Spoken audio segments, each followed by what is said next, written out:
anak-anak.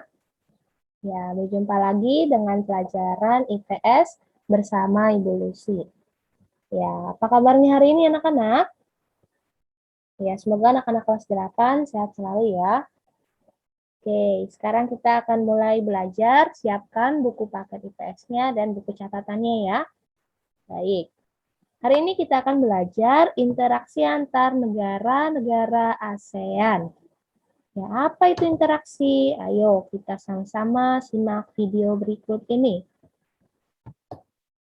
Ya, di sini ada pengertian dan faktor kerjasama.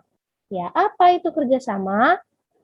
Kerjasama antar negara merupakan menjalin hubungan antar dua negara atau lebih demi mencapai suatu kesepakatan bersama. Ya, pada kerjasama ini ada dua faktor, yaitu faktor pendorong dan faktor penghambat. Faktor pendorong terbentuknya kerjasama antar negara ada dua, yaitu kesamaan dan perbedaan sumber daya alam atau SDA, dan kesamaan dan perbedaan wilayah atau geografis. Ya, selanjutnya ada faktor penghambat kerjasama antar negara. Ada 4 faktor ya. Yang pertama yaitu perbedaan ideologi. Sebagai contoh, ideologi Indonesia adalah Pancasila atau dasar negaranya ya. Tapi faktanya saat ini hampir tidak ada negara ASEAN yang menutup diri dari kerjasama antar negara ASEAN. Selanjutnya, faktor yang kedua adalah konflik dan peperangan. Ya, kondisi konflik peperangan ini terjadi dalam negeri maupun antar negara yang mengganggu stabilitas negaranya sehingga akan menghambat kerjasama. Yang ketiga yaitu kebijakan protektif. Ya, misalnya suatu negara tidak menerima impor hasil pertanian karena dapat mempengaruhi kondisi pendapatan hasil pertanian di dalam negerinya. Ya, kebijakan protektif ini bertujuan untuk melindungi kepentingan dalam negeri dan meningkatkan daya saing. Ya, faktor penghambat yang keempat adalah perbedaan kepentingan tiap negara.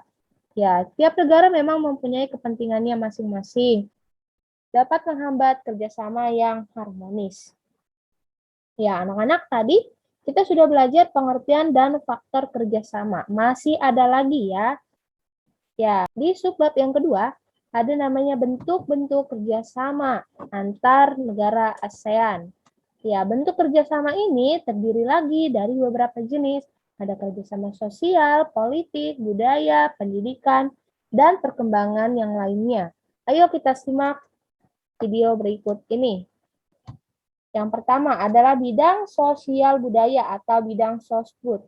Ya, di bidang ini ditujukan agar tercipta kerukunan dan kemajuan bersama. Kerjasama di bidang sosial budaya dilaksanakan oleh COSD atau Committee on Social Development. Ya, di sini sudah ada beberapa bentuk kerjasama di bidang sosial antar negara-negara anggota ASEAN. Yang pertama yaitu bidang pembangunan sosial. Ya, dengan menekankan kesejahteraan golongan berpendapatan rendah, perluasan kesempatan kerja, dan yang lainnya. Yang kedua itu membantu kaum wanita dan pemuda. Ya, di sini ada gambarnya ya. Yang ketiga adalah penandatanganan kesepakatan bersama di bidang pariwisata atau ASEAN Tourism Agreement atau disebutnya ATA. Ya. Dan adanya pesta olahraga yang diadakan 2 tahun sekali, yaitu SEA Games. Ya, masih banyak lagi bentuk-bentuk kerjasama di bidang sosial budaya. Nanti anak-anak bisa lihat di buku paketnya ya. Oke, selanjutnya, tadi bidang sosial budaya, sekarang kita lanjut ke bidang politik dan keamanan. Ya, bidang ini ditujukan untuk menciptakan keamanan, stabilitas, dan perdamaian antar negara di ASEAN. Kerjasama ini menyepakati adanya ZOPFAN, Traktat Persahabatan dan Kerjasama, atau Treaty of Amity and Cooperation, ya, dan kawasan bebas senjata nuklir di Asia Tenggara, atau Treaty in Southeast Asia Nuclear Weapon Free Zone. Ya. Selain itu, kerjasama dalam bidang politik juga menciptakan ASEAN Regional Forum atau ARF untuk membahas kasus-kasus terkini yang menjadi perhatian negara-negara ASEAN. Ya, anak-anak, di sini sudah ada beberapa contoh nyata kerjasama politik dan keamanan. Yang pertama adalah Traktat Bantuan Hukum Timbal Balik di bidang pidana. Yang kedua, ada Konvensi ASEAN tentang pemberantasan terorisme. Yang ketiga, ada pertemuan para menteri pertahanan. Dan yang keempat adalah kerjasama pemberantasan kejahatan lintas negara. Ya, selanjutnya, tadi bidang politik, sekarang kita lanjut ke bidang pendidikan. Ya, di bidang pendidikan, ditujukan supaya tercapainya tujuan meningkatkan kualitas pendidikan di Asia Tenggara dan meningkatkan daya saing internasional. Contoh bentuk kerjasama negara-negara ASEAN dalam bidang pendidikan, yaitu pertama ada pertemuan antar organisasi guru se-ASEAN atau ASEAN Council of Teachers Convention. Ya, diselenggarakan di Sanur, tepatnya Denpasar, Bali. Ya, jadi ini pertemuan antar guru-guru ya se-ASEAN.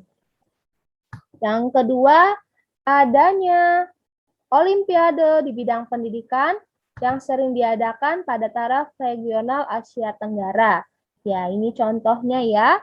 Ya, di situ ada beberapa anak yang memenangkan 3 medali emas, 2 medali perak, dan 3 medali perunggu. Hebat sekali ya anak-anak. Ya, mereka mengikuti sebuah lomba di Universitas Mahidol Kanchanaburi, tepatnya di Thailand. Ya. Yang ketiga, adanya penawaran beasiswa pendidikan. Ya, ini sering sekali ya, kita pun sering melihat di sosial media adanya beasiswa pendidikan antar negara. Ya, di sini ada beberapa beasiswa pendidikan. Yang pertama, ini ada beasiswa dari Dana Beasiswa ASEAN dan Jepang atau Japan Scholarship Program. Yang kedua ada NUS, National University of Singapore, yaitu beasiswa untuk anak-anak yang berada di wilayah ASEAN. Ya, untuk bersekolah di Singapura. Yang ketiga, ini adalah beasiswa pendidikan dari negara Thailand yang bekerjasama dengan negara ASEAN maupun negara non-ASEAN. Ya, nama universitasnya adalah Chulalongkorn University. Ya, Universitas Chula ini ada di Thailand. Ya, banyak sebenarnya ya anak-anak beasiswa ini, anak-anak nanti bisa cari sendiri. Ya, dulu sih yakin anak-anak kelas 8 pasti yang punya rasa ingin tahu yang lebih tinggi. Oke, kita lanjut ya. Selanjutnya adalah subtema yang ketiga, yaitu pengaruh kerjasama terhadap kehidupan di ASEAN. Para pemimpin ASEAN sepakat membentuk sebuah pasar tunggal di kawasan Asia Tenggara pada akhir 2015. Pasar tunggal tersebut dinamakan dengan istilah Masyarakat Ekonomi ASEAN atau MEA. Ya, di sini ada gambarnya ya. Oke, kita lanjut ke pengaruh yang kedua, yaitu pengaruh terhadap kehidupan sosial di ASEAN.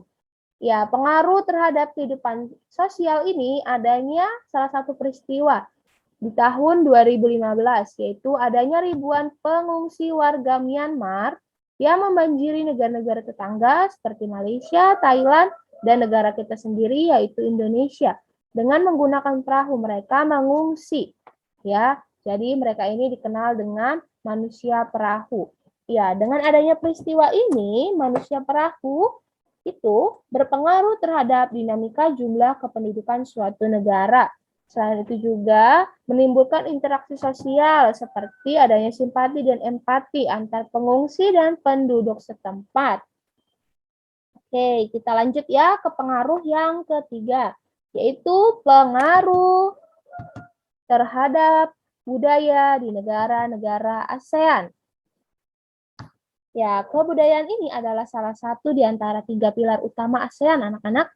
Ya, seiring dengan perjalanannya selama 47 tahun, kerjasama budaya ASEAN telah mengalami perkembangan ya dan perubahannya, banyak sekali perubahannya. Ya, banyak kegiatan yang telah dilakukan ataupun sedang dilaksanakan. Misalnya membangun kota budaya ASEAN, perkemahan pemuda ASEAN, dan jaringan kota kuno ASEAN. Ya, di sini ada beberapa gambar ya. Yang pertama ini adalah reok Ponorogo pada Festival Budaya ASEAN pada tahun 2013. Ya, disebut Festival Budaya ASEAN. Ini festivalnya diselenggarakan di kota Purwakarta, tepatnya Jawa Barat, pada tahun 2013. Yang kedua, ini adalah perkemahan budaya serumpun ASEAN. Selanjutnya, contoh yang ketiga adalah industri musik. Ya, musik merupakan salah satu hasil dari budaya. Bu Lucy yakin anak-anak kelas 8 pun tentu sering mendengar musik ya, baik dengan genre apapun. Ya, salah satunya musik yang ciri khas sekali di Indonesia adalah musik dangdut. Pasti di antara anak-anak kelas 8 pernah ada yang mendengar ya lagu-lagu dangdut. Ya, perkembangan industri musik sangat maju. Konser, festival musik, dan berbagai event lainnya menunjukkan hal-hal tersebut. Ya, mungkin anak-anak pernah mengikuti konser atau pernah menonton festival musik ya, baik secara offline ataupun online. Kalau di pandemi seperti ini tidak ada ya konser secara offline, kita bisa memanfaatkan teknologi untuk menonton industri musik ini. Oke, selanjutnya ya, pengaruh yang keempat, yaitu pengaruh terhadap kehidupan politik di ASEAN. Ya, yang pertama adalah sengketa perbatasan wilayah. Mungkin anak-anak sudah pernah dengar ya, adanya kasus permasalahan Pulau Natuna, kasus Sipadan dan Ligitan, kasus Kepulauan Spratly dan Kuil Vihear, dan Pulau Pedra Branca. Ya, itu adalah sengketa perbatasan wilayah, banyak sekali anak-anak. Anak-anak bisa baca di buku paketnya ataupun sambil googling ya, lewat handphone masing-masing. Ya, yang kedua, di pekerja migran ini, beberapa negara menawarkan untuk menyusun peraturan terkait sistem rekrutmen, penempatan kerja, dan besaran upah yang diberikan. Ayo kita perhatikan, di sini ada konsepnya ya. Yang pertama yaitu penguatan kerangka kebijakan regional bagi perlindungan pekerja migran. Turun lagi ke bantuan teknis, lalu adanya serikat pekerja, organisasi non-pemerintah, dan organisasi pekerja migran dan akademisi. Selain daripada itu, ada lagi ya, penguatan aliansi regional bagi perlindungan pekerja rumah tangga. Ya, mencakup mendukung jejaring nasional pekerja migran dan pekerja rumah tangga migran dalam membentuk aliansi pekerja rumah tangga Asia di tingkat regional. Yang terakhir adalah pengaruh terhadap kehidupan pendidikan di ASEAN. Ya, pendidikan ini sangat penting ya, anak-anak. Ketimpangan mutu pendidikan antar anggota ASEAN menjadi salah satu kendala terbesar di ASEAN. Kualitas pendidikan dan lulusan yang kompeten mengubah paradigma pendidikan di setiap negara. Jadi semakin bagus mutu pendidikannya di suatu negara, maka semakin maju juga negara tersebut. Ya. Selanjutnya ada yang keempat, subtema yang keempat, yaitu upaya meningkatkan kerjasama di antara negara-negara ASEAN.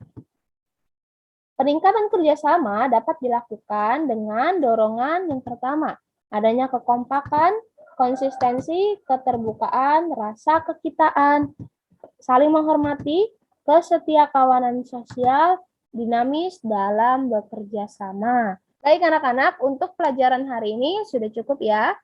Kalau ada pertanyaan bisa tanyakan langsung ke Bu Lucy. Untuk hari ini tidak ada tugas. Kalau ada materi penting yang Bu Lucy sudah sampaikan, anak-anak bisa catat di buku catatan. Oke, sekian dan terima kasih.